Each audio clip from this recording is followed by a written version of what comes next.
Okay, we're on our daily walk. Looking at cool airboats. Wow, those are cool. Ooh, light combing.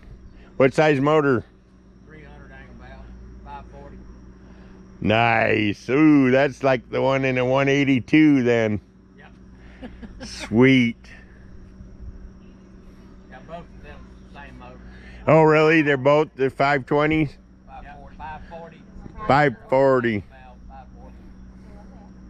I can tell you, you guys got the right idea, because I was telling my wife I fly airplanes, and you need an airplane motor on one for sure, but you also need two of them, because even though airplane motors are so reliable, if you get stuck or something happens, you got your friend with you.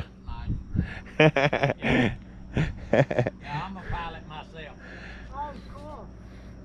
I'm going up to Fort Myers to rescue my plane in 2 days, taking it back to Illinois. Well, thank you for letting me look at them.